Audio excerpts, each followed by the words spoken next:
Hello, welcome to the first day of the 34th Annual California Small Farms Conference. My name is Beatriz and I'm happy and super excited to have you all here today.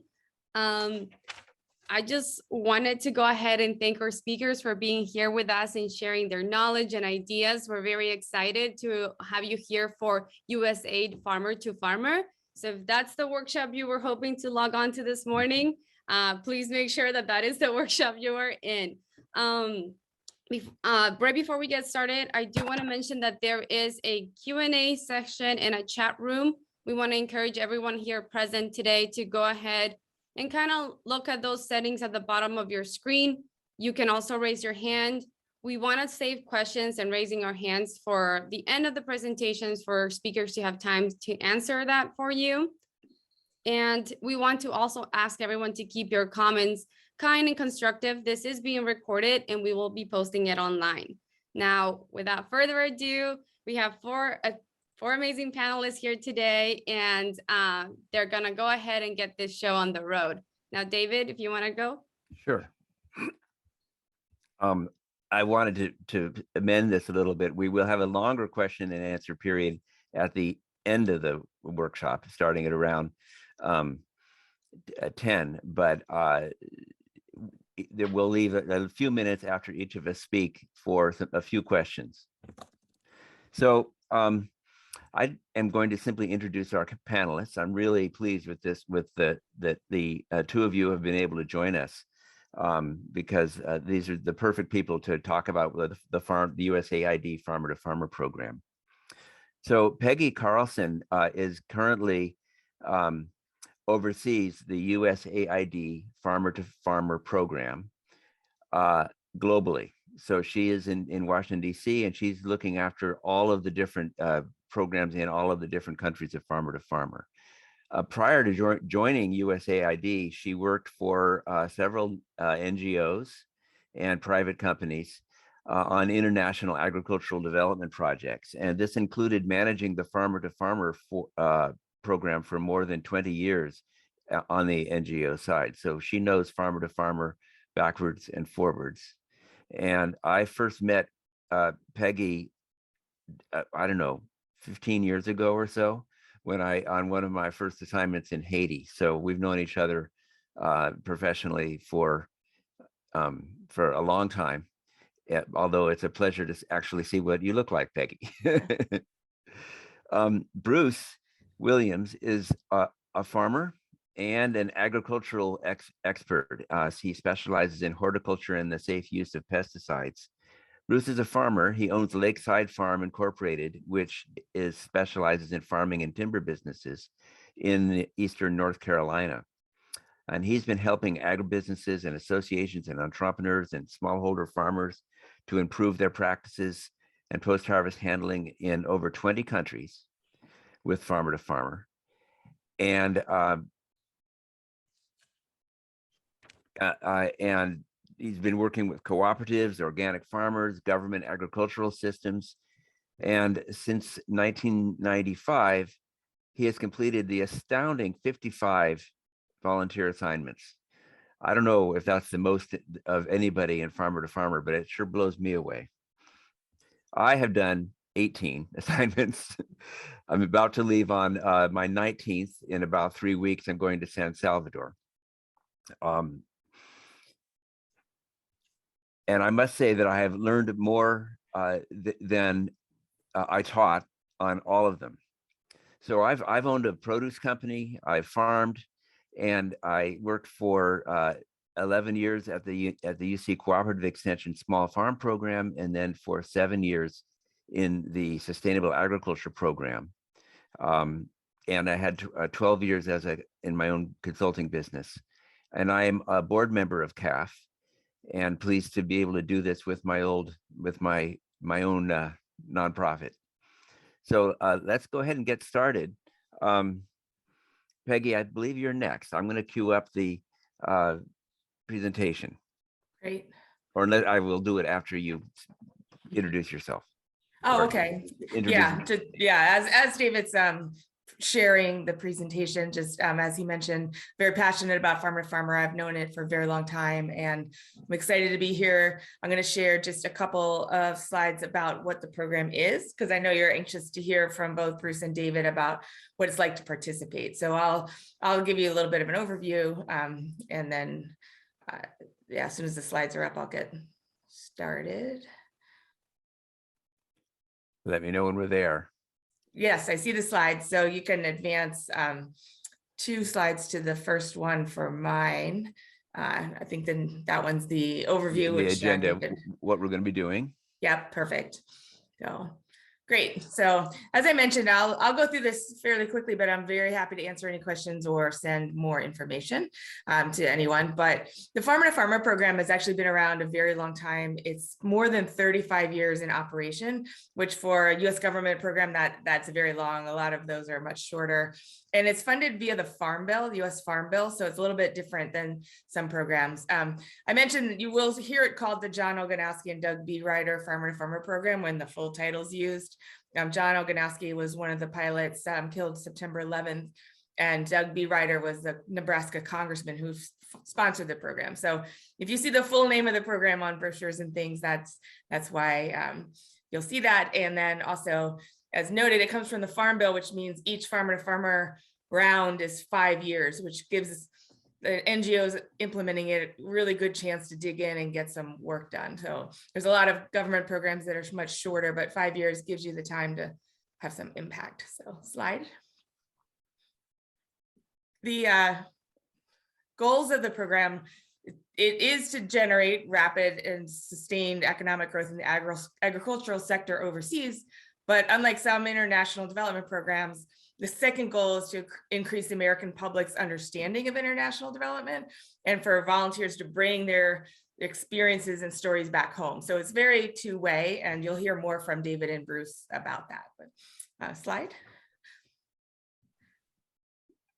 As mentioned, the program basically sends, and I'll get to the COVID modification in a minute, but sends US agricultural specialists, farmers, people from agribusinesses, from universities, basically in so many fields. So it sends American volunteers overseas to work with their counterparts in a variety of countries. And it's pretty broad. Like the name is Farmer to Farmer, and we do send farmers who work with other farmers. We also send business people that will work with a microfinance institute. We might send a graphic designer to go design labels for agricultural projects. So there's a wide opportunity for people to get involved. And really the key is that it's a great way for farmers and American volunteers in these sectors to get some international experience, to go overseas, to work with their counterparts, to really make a difference. So it's very broad, it's very exciting. There's a lot of opportunities to get involved. Slide. As mentioned, it's a 5-year cycle. So right now we're in the 2019 to 2023 cycle. And I won't go through all these organizations, but just to know that there's a whole group of nonprofits who are managing this globally. And we're currently in 45 countries. And so each organization will have 3, 4, 5, 6 countries where they operate. And so if you're, depending on your skills, you can contact each one. There's other ways. We'll get into how to volunteer, but it's just to show you that it's very broad, that there's a lot of groups that are involved in this, and you may recognize some of these names. But next slide. Yeah, and just a quick snapshot. Again, we're currently in 45 countries globally. Historically, the program has been even broader. It's worked in 116 countries around the world, but right now the current round is about 45 countries. So it's very exciting, very broad, great opportunities depending on what your interest is to get involved in. Next slide. And as I mentioned, there's all kinds of project areas. In those countries, there's all types of projects focused on field crops or food safety, livestock, animals, other animal source foods, tree crops. So no matter what your skill is, whether it's production farming or processing or any of these things, and these are just the broad categories, you can break it down much further than this. There's an opportunity to get involved in the Farmer to Farmer program. And that's what's great about it. It is so diverse. They're looking for tons of different skill sets in agriculture and in farming. And so there's a great opportunity for a lot of people to find a way to participate. Slide. I interject that I took that picture in Armenia. We use that picture a lot because, you know, it's a great picture. She's standing in the middle of those crops. And Oh yeah, she was very proud of those tomatoes, that she had a great marketing. Anyway, onward. Nice. And again, I'm going quickly through these, but we will share information. There's, again, interested volunteers. There's actually one, although there's all those nonprofits, there's one website where people can go to connect. And that's the one you see here. It's farmer-to-farmer.org. And we'll share these links. And that shows you all the countries where Farmer-to-Farmer works. It shows you links to all the projects. Or if you're a livestock person, you can see which countries have livestock activities and that they're looking for volunteers. There's also an app, like there's a short form where you can express your interest, and it gets sent automatically to all the implementing organizations. So you don't have to reach out directly and contact them if you just have broader interest, but it also shows the links to each organization. So suppose you're very interested in Latin America, it'll link you to Partners of the Americas, and you can see what countries they're in and what they're doing and how to contact their recruiter specifically. So there's ways to get connected, either generally on the global scale or specifically if you already know your interest. And as I mentioned, during the COVID pandemic, when travel was not possible, the Farmer-to-Farmer program pivoted to a remote assistance model where there was a US volunteer providing remote assistance via Zoom or another platform, and they were paired with a local volunteer in that country. So a local Ghanaian would go to the field because they were able to get there, and the US volunteer would provide the training remotely. It was a very different model, but it was still a great way to provide assistance to those farmer organizations. Just a little bit of a different experience, but you know, we were all trying to adapt to the pandemic, and this is the best we could do to still assist these farm organizations overseas while we couldn't travel. Now, in-person assignments are also starting to resume. There's been quite a few in different regions that are starting back up again. So people are getting back on airplanes, as David mentioned. And so that piece is starting up, which is very exciting, because although the remote assistance model did allow assistance to get there, and it was pretty interesting, really the best part is person going to the country and really interacting face to face. So I think that's my last slide. Okay.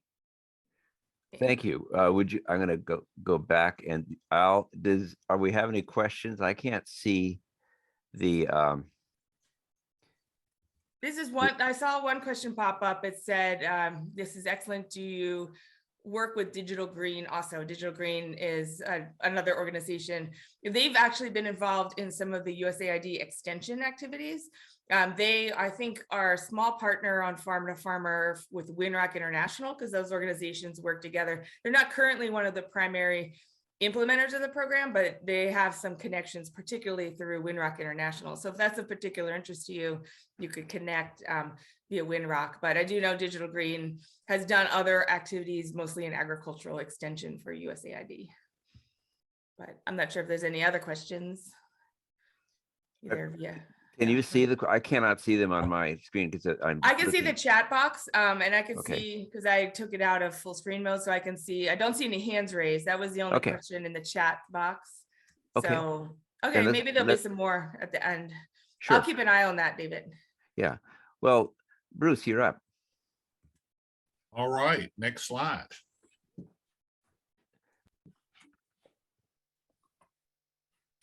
I wanted to start off by what is it like to volunteer? And Peggy's done a wonderful job at giving you websites to contact, and you are going to have to take the initiative to contact those websites and provide additional information to the different organizations. And to be honest, it's quite confusing at first, but eventually you're going to get to a point where they're going to send you, or you're going to start reading what they call SOWs. Now, a SOW is called a scope of work. And what I've found is that many volunteers are intimidated by those scopes of work, because when you read them, there can be very technically confusing. But in reality, what you need to look at that SOW is, what are the outcomes that that group is looking for? And so, and what are the objectives of that scope of work? And they'll be 4 or 5 pages long or longer. But that is what you really need to focus on, and do not let them intimidate you. The other thing about scope of work is that they are flexible. Every group I've ever worked with has had a flexible scope of work. And I've had some really crazy experiences where I've gone in for vegetable production, and due to the local circumstances, ended up with some completely other different crop, like floral cut flower production, instead of vegetable production for the farmers involved. So remember, when you're looking at this and applying and looking at these SOWs, these are not written in stone, and you need to talk to those individuals involved with that. So I wanted to show you, I'm smelling soil there, and this is extremely pertinent due to today's news. This type of soil, many of you may be familiar with, is called a Chernozem. It's the richest soil in the world. This was taken this summer, and I did an in-country assignment in Moldova. A Chernozem is the type of soil they have in Ukraine, about 35% of Ukraine. And I know many of you may be organic vegetable producers, and when you smell a high quality organic soil like this is, it smells like perfume. And I think only a farmer will appreciate that. I worked on this summer, I worked on cover crops for organic vegetable production, and the Dr. Boyso is the man that's showing me this soil, is a world famous soil scientist. And it was a great pleasure on this volunteer assignment to spend time with him. Wonderful individual. But listed are some of my other projects: tomato grafting, seedless watermelon production, integrated pest management for vegetable production, vegetable seed production techniques, production of agriculture-related TV programs, pesticide safety education, pesticide assessments, and vegetable production of in greenhouses of vegetables and herbs. Next slide. I've traveled to, as David said, to 20 different countries, and I wanted to show you kind of a sample of my experiences I've had in these countries. And in many cases, I've been extremely pleasantly surprised by the reception. This is a group, a women's group I was working with in Tajikistan. That's in Central Asia. You'll have to go to your world globe to figure out where this one is. But we found an insect there that had never been found before, and I had experience with it, and it was tearing up their tomato crops. We do not have this insect in the United States yet. It's a South American pickleworm, or Tuta absoluta. And if you're familiar with that insect, you know it's just a horrible insect. And I'm showing these women what to look for, what to expect. We also look at things like aphids and scale and spider mites and all the other issues. And many of these people have never seen those. This isn't rocket science. When you go over there as a volunteer, you're showing people exactly what you do on a regular basis. Next slide. David? I'm working on it. Hang on a minute. It quit. See. All right. Is that what you're expecting? That's perfect. This slide also shows a spot. I was in Ethiopia about 8 years ago in Adigrat, and that's in the Tigray region. And it's not, don't expect to be there and be the fountain of knowledge for folks, because you aren't going to be as a volunteer. You're going to probably, if you're a good volunteer, you're probably going to come away feeling like you cheated them, because you're going to learn about 10 times more than you give them. And all the families, this is one of the families I worked with in northern Ethiopia. They're growing teff, which I was totally unfamiliar with. They were also, you had other folks growing fonio, which is a form of digitaria or crabgrass seed that's edible. Teff feeds 100 million people, and it's a dryland crop. And I know they grow it in Southern California. But it was an education to me to see how they produce teff and work with them. It's a sharing experience. It's not all just a teaching experience. Next slide. This is a group of women in Malawi, and this group of women was working on growing tomatoes, primarily for canning. And this is a very simple $20 soil testing kit. And I was showing them how to test their soil. We had no idea whether it was acid or alkaline and whatever. And so resources are very, very limited. So we were going through just the basics of soil fertility. This is a type of thing that many of you do in FFA or in 7th or 8th grade farm vocational classes or any of that sort of thing. And these women were just absolutely fascinated by it. It was terrific, and they learned a lot. And this is a sort of thing, I worked with this group for almost 2 weeks, and they're so appreciative of that sort of help. Next slide. Bruce, I got to tell you, I think I have taught a workshop in that very same room. Yeah, it's a winter room. I saw it and went, whoa, I've been there. Yeah, it's a great group of ladies Yeah. over there. Yeah, I think it was a different group, but the room is the same. Anyway, I shouldn't stop and comment on every picture. This is back to Tajikistan. Central Asia is a delightful place. And if you've never been there, don't let it scare you. It is really a wonderful place to go.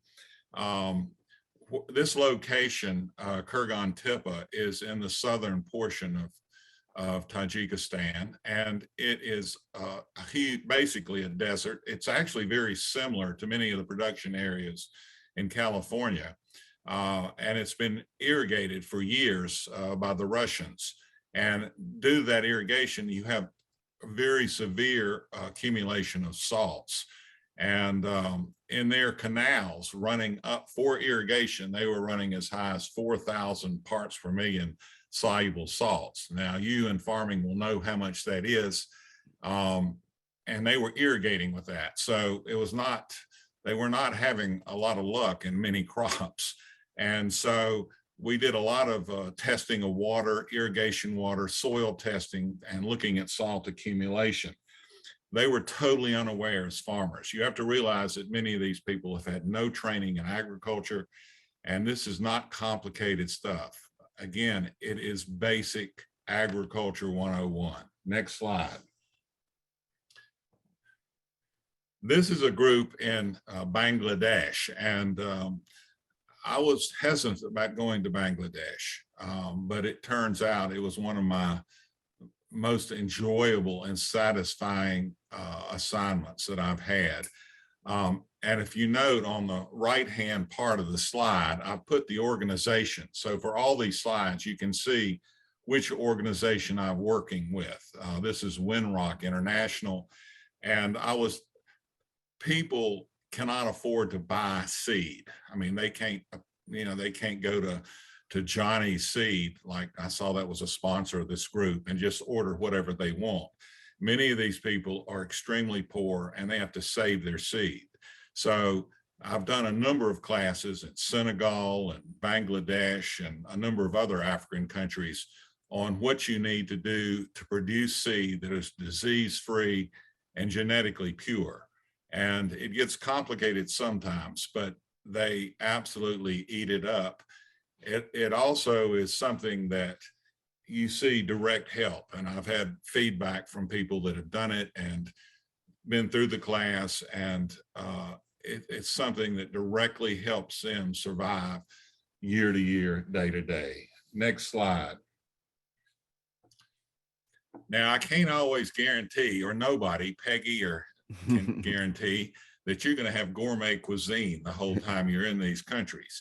And I was at a seminar a couple of years ago of volunteers and was stunned to hear that they did not like living with the farmers. And I've always preferred being and living with the farmers and seeing what they eat and how they live and this sort of thing. And I'm not trying to scare you with this slide, but this is pretty much a typical meal in rural Bangladesh.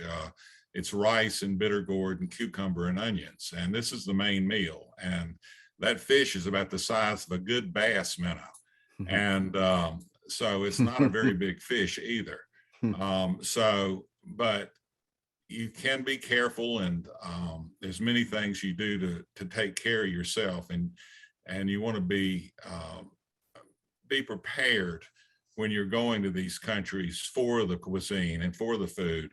But most of the times, this is a little extreme. Most of the times, you can get by, and but I wanted to show you what their food looked like and so some people are shocked. I've actually known volunteers that have gone and taken, granola bars enough to last through a whole assignment, but that's not necessary. This food is healthy, and it's as long as it's cooked, it's pretty good to eat. Next slide. I sometimes take granola bars because you go from morning to night in some cultures without eating. I agree, and I've done that many times myself. It's because I can't go that far, and everybody else in the car is just doing fine, and I'm starting to fade out. So I quietly nibble away like a rabbit. Yes.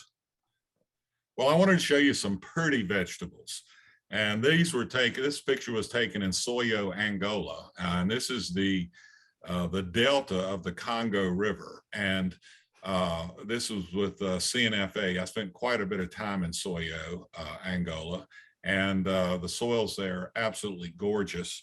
And what's interesting about this is they would grow these beautiful vegetables on beds that would be 3 meters long and 1 meter wide. And then they would go to the market, and the vendors, they would sell the whole bed to the vendor. And then the vendor would come in and harvest everything on that bed. And this is a bed of lettuce, of course. And now the problem is you don't know what this has been sprayed with. And so I found that sometimes that can be very interesting to see what they're sprayed with to make it so pretty. But you do want to be aware that many of these countries grow absolutely gorgeous vegetables. Next slide. This is a field of eggplant in Bangladesh, and no herbicides were used here. This is 100% hand labor. And in Bangladesh, I will have to say, I recently visited Sicily and thought I ate a lot of eggplant in Sicily, but it doesn't hold any measure to the amount of eggplant you eat in Bangladesh. I mean, Bangladesh eats a lot of eggplant, and you see it growing everywhere. And this is one of the prettiest fields. This is pretty typical of what you see in Bangladesh in vegetable production. Everything is hand labor, and it is beautiful. Not a weed in it, no herbicides, very little chemicals. Many of the people will go through the fields and pick the bugs off and pick off diseased leaves. And really, the production is incredible. Next slide. All right, I wanted to show you on my many assignments, I've run in and I showed you the ladies that I was showing this insect to earlier. This is Tuta absoluta, and this is on tomato plants. And I first ran into this problem in the Republic of Georgia about 2009 or 10. And I had no idea what it was. It just looked like a regular old leaf miner to me, but it was something not exactly right about it. And so I took lots of pictures and sent it around to friends. And it turns out that this insect had come into Europe about 5 years earlier and had spread all over the Mediterranean, was causing huge amounts of damage. And when I discovered this first in Georgia in about 2010 or 11, it had been, and it's continued to spread. I've since seen it in Ethiopia all the way down to Malawi. But what was interesting is, as a volunteer, being in these different countries, I could go in and look for this insect and find this, and it was, and then alert the governments. And many of these countries, they do not have the staff, or the farmers aren't aware of different problems. And you'll find yourself seeing many different problems that you have no idea what they are. But most of you will have a cell phone, you can take pictures. And in this case, I sent cell phone pictures to NC State Plant Disease and Insect Clinic, and I would go back and forth because you can send these pictures and of the insects and their damage. And I'm sure all of you have wonderful pathologists and entomologists in California. I know you do, because I know some of them. And so they can help you, by and large, identify some of these problems, and many of them are happy to do so. Next slide. For challenges in pests and diseases, there's no place like Africa. And so Africa has, their vegetables have every kind of disease and pest that is imaginable. And as a volunteer, it'll give you that opportunity to see a lot of these, and you can help some people with some of these problems, but a lot of the problems don't have good answers. And if they are good answers, it's probably unattainable by many of the farmers because they have no resources or no money. But at least you can recommend some of the basics like crop rotation and using if we have genetically resistant crops or other things we can use out of our tool bag of IPM. So when you go, expect to be challenged. Don't expect just to see the same old thing you normally do. And if you don't know the answer, and you're going to find that in many cases you don't know the answer, you can help them solve the problem and find the answer. And the other issue is you can get back to them with it. And I did an assignment in Southern Africa not too long ago, and it was in the middle of nowhere. And I asked how many of the farmers, I had 40 farmers in my class, and I said, how many of you have cell phones? Because the area I was in did not have electricity. And every single farmer had an iPhone. Mm-hmm. And so I was able to set up a phone list and email them links to information, and they were able to receive them. And so it gives them a contact for the outside world to get information, and helps them in their farming efforts. And just your contact with outside is just amazing. It gives them a way to find out information, and information is so valuable overseas. Next slide.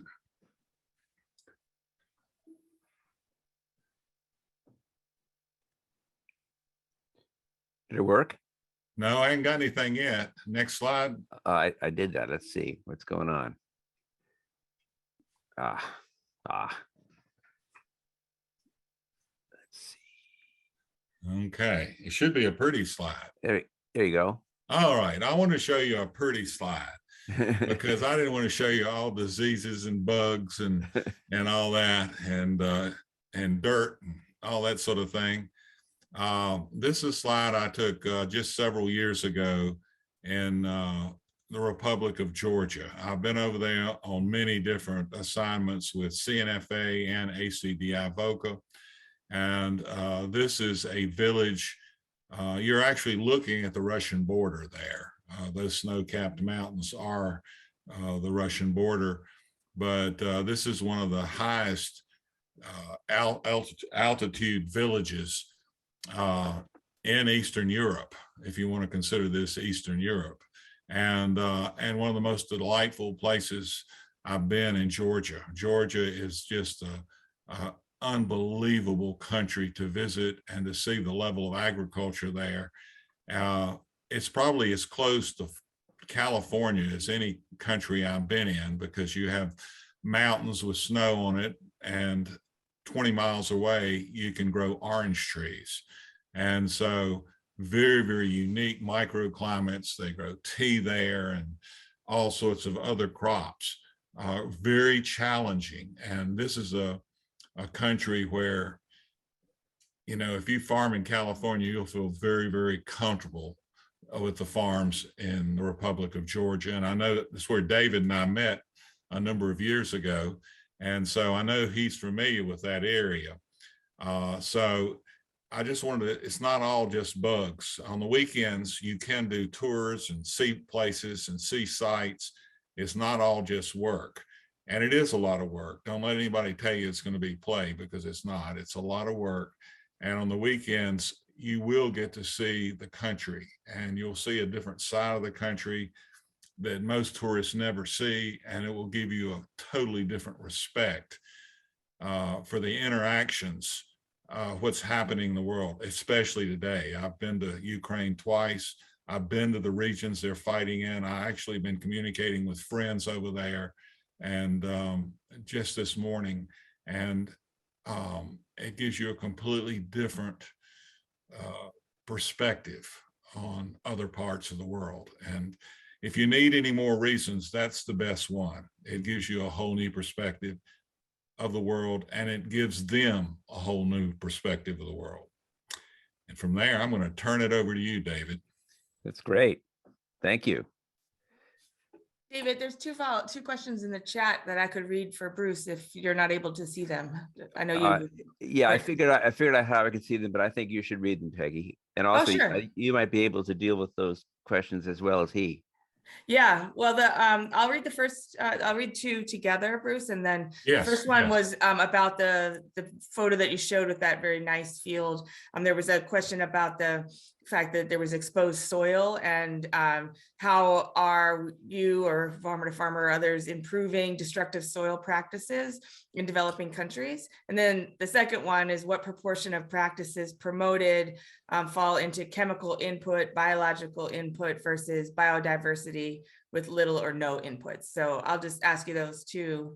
And then, David, you're also welcome to jump in on those, but send them to Bruce first. Okay, I agree. Using compost in many of those and protecting the soil would be a great idea. It depends on where you are. In many of these countries, rodents will totally eliminate your crops.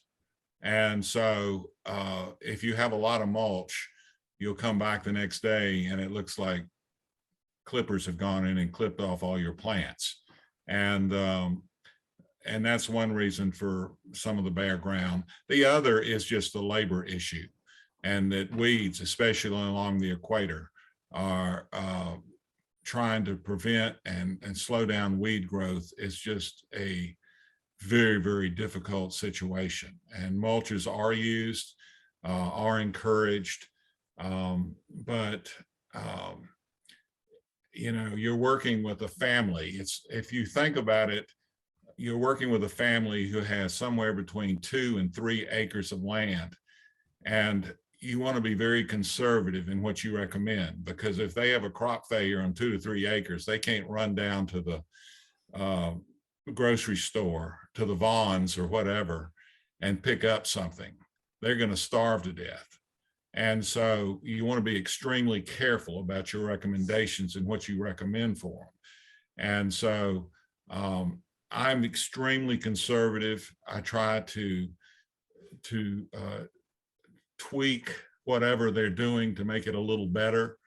And if they're open to doing something, experimenting, then I'll try to ask them to do it on a small scale, on, just several small plots, and see how they like it and go from there. And they do try some different things. And then I see one on chemical input too, Peggy. Yeah, that was the second one on what proportion of practices fall within chemical input, biological input versus biodiversity with little or no inputs. Yeah. On chemical input, it's really complex because almost in any of the countries I've visited, they do not have an EPA like we have or like what Europe has. And so most chemicals in many of the developing countries are obtained in the markets. They're obtained in brown bottles, and they give them small doses in little plastic bottles that are reusable and with no instructions and no directions. And a lot of this stuff, I've actually done several chemical surveys in Southern Africa. A lot of this stuff comes from China or other places, and it is products that have been outlawed in the United States for 20 and 30 years.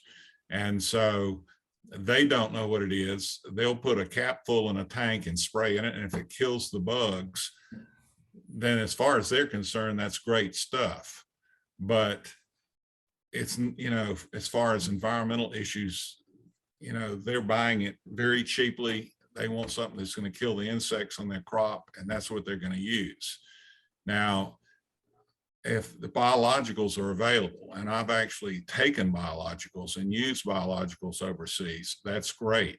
But getting them overseas, getting them over into their country through customs, through all the issues that you need to get through is great idealistically, but in reality, it can be a nightmare to really do. The best luck I've had on biologicals is to use different types of sticky sheets and pheromone sheets and different kinds of pheromones. Pheromones are a great way you can take those through and use them.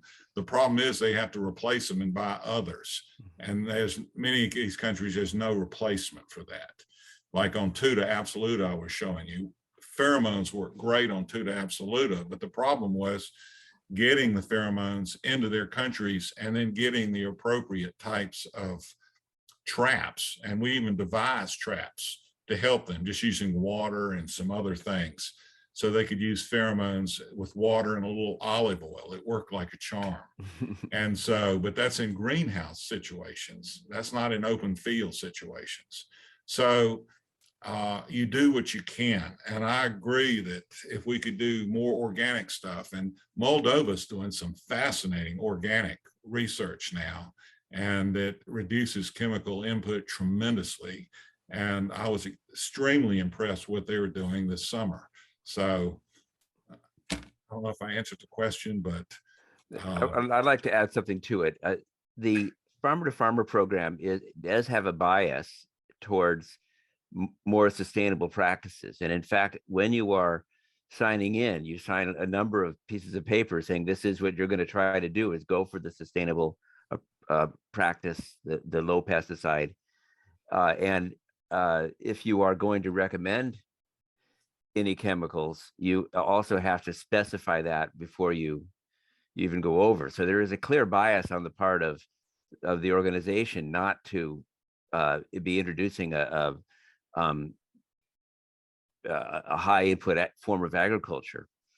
But the truth is that you get there and you're on, when you get there on the ground, you have to listen and watch a lot to see where you are, and you have to meet or to see what's really going on around you, and you have to meet those farmers where they are, not where you want them to be.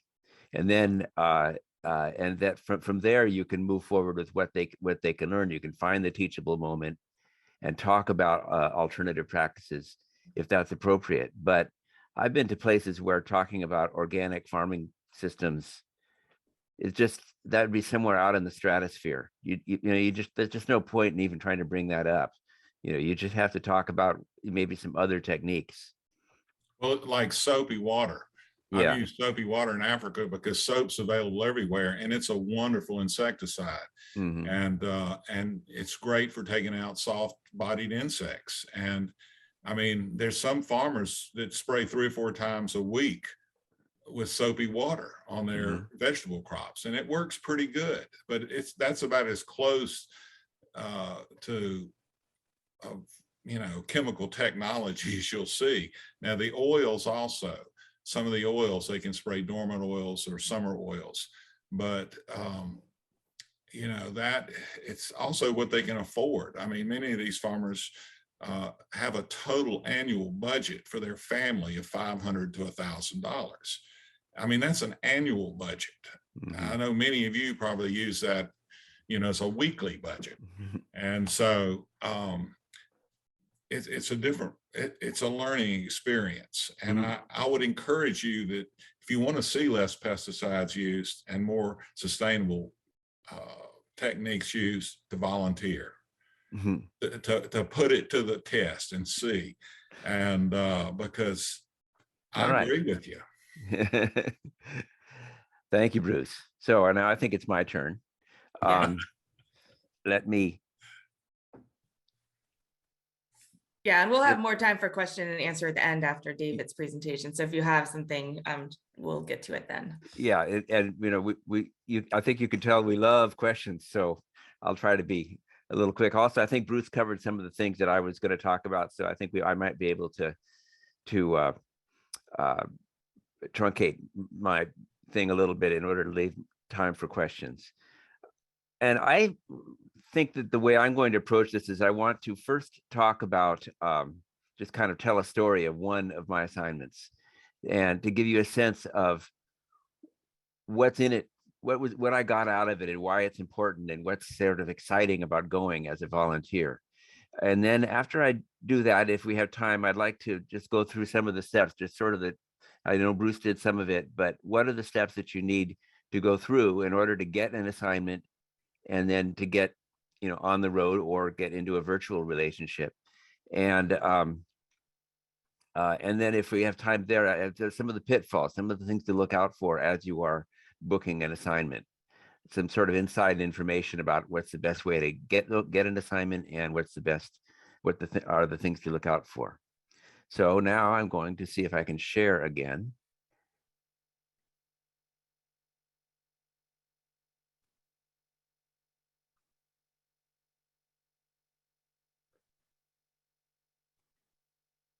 And am I sharing?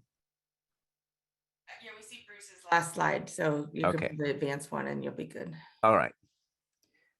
So in 2016, I had an assignment in Nepal, and to work with the Association of Dairy Cooperatives. And it was about 30 dairy cooperatives, and I taught a class in just strategic planning and business planning for cooperatives. And it was great. Everybody was interested. Good workshop, hotter than blazes. But there's one person who really stood out in that audience of about 30 different cooperatives. And this was a woman named Sajita, who was the director of a women's cooperative that was actually operating near where I was giving the workshop at the down on the southern edge of Nepal, on the beginning of the plains of India. And that's a picture of Sajita there. She's sitting cross-legged in the middle of the table, and her posse, part of her posse around her. There was always a posse around her. And she just kind of crackled with energy. There's a sense of purpose about her that was quite stunning. So I finished my assignment, went home, and kept thinking about Sajita and some of the ideas she had.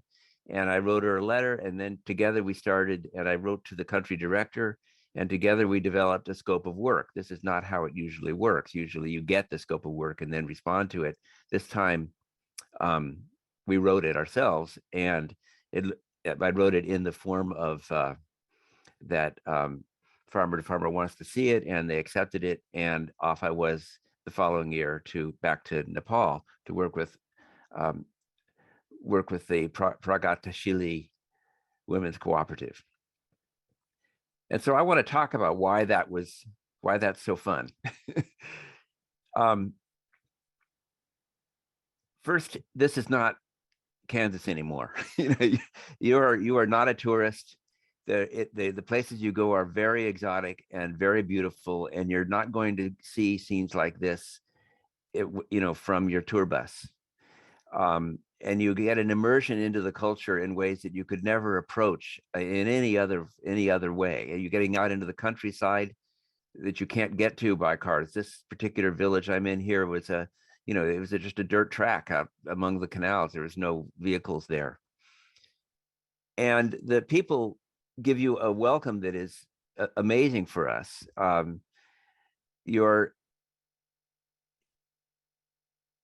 There's no cynicism when you greet these people. They will take what they can from you, learn from you, be open to you, but they're also very smart farmers. They've been farming for much longer than we have.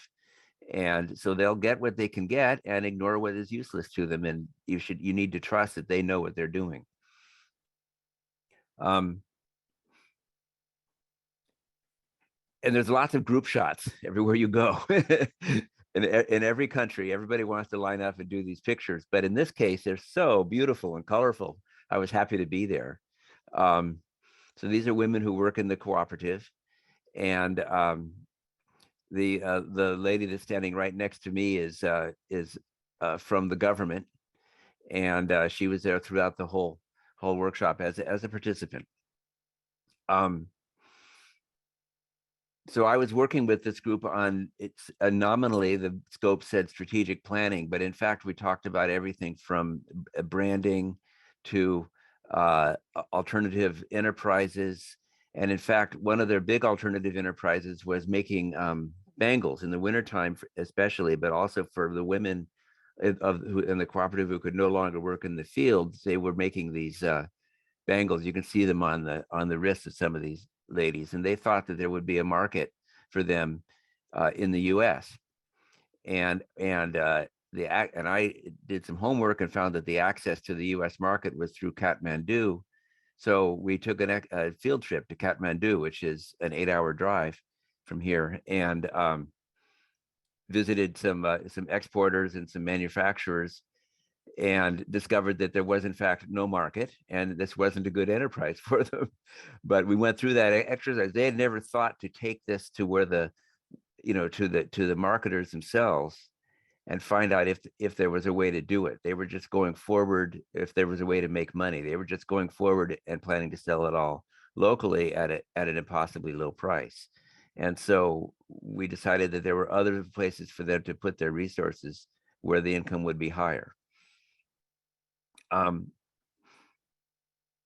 I really want to reiterate what Bruce said, is that you get much more than you give in all of these assignments. You learn so much more.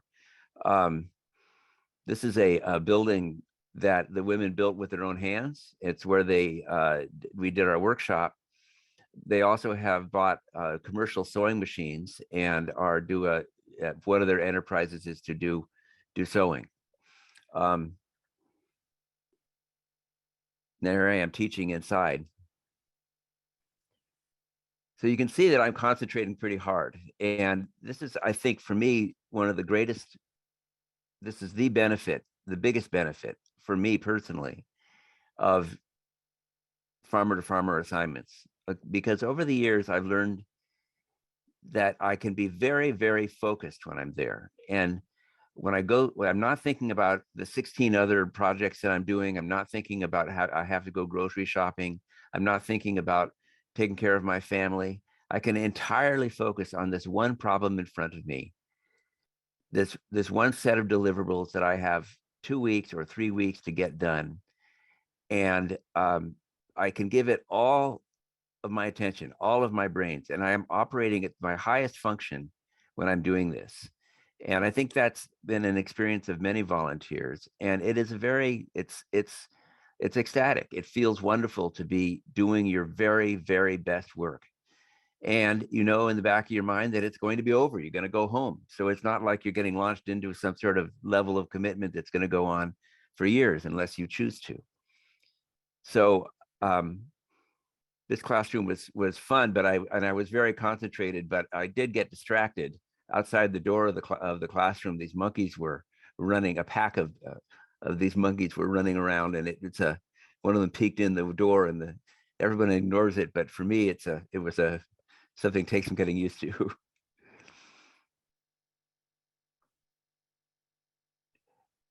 you can see these women are really powerful and beautiful people. I mean, they're very good at what they're doing. They've been farming in that village for eons.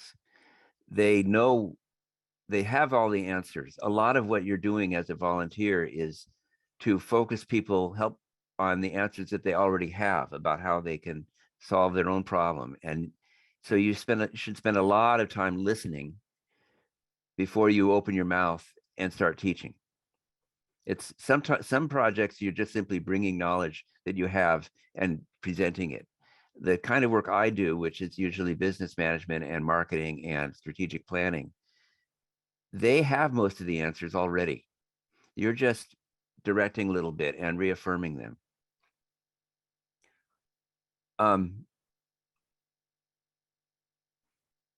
Another group shot.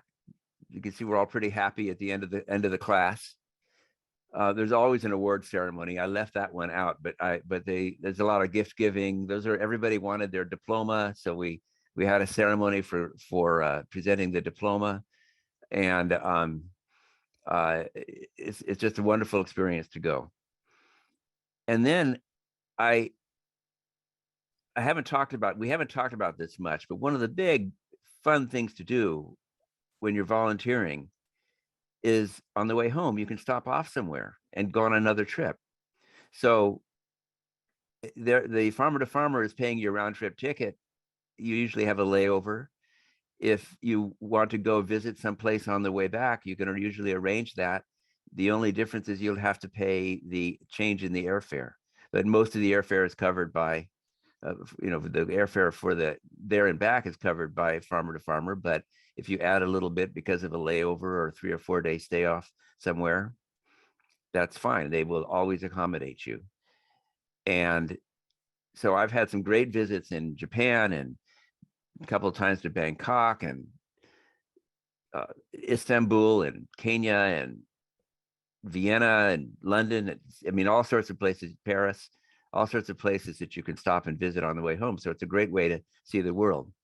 And it's also nice to decompress a bit after your intensity of the assignment. I would not recommend that you try to stop off on the way to the assignment, because you will be so distracted getting ready for it, thinking about it, turning it over in your mind, that you're not going to want to go be a tourist in some other country.